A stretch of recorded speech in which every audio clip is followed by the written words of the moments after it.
Нищо няма да им казвам. Няма ги бава изобщо.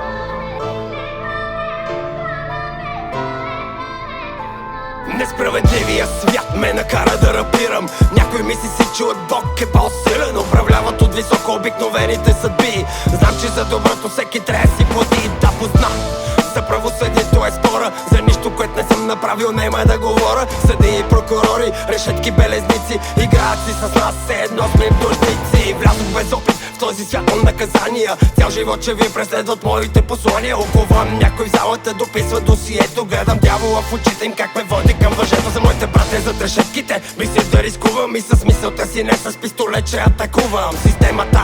Това ли е правилният начин? Каква полука ще си вземем, ако откачим? Всеки разход изкарвате на гърба на народа. Да накупват са ви плащат, престояни в затвора. Не мога да търпя измисления ви процес. Пак ще се видиме, драскам календара днес.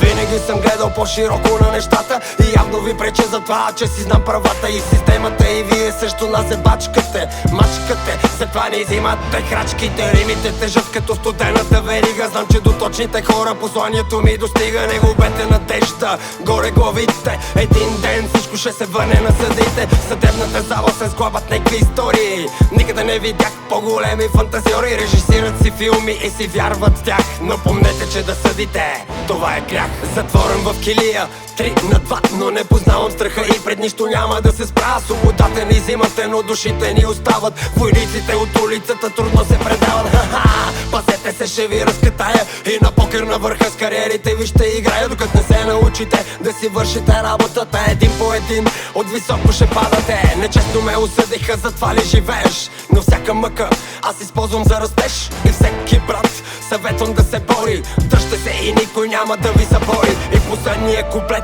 на живия плет от съдии и прокурори аз минавам отпред. На съдебната система ще се опитам да простя за всички братя в тъмниците нося светлина.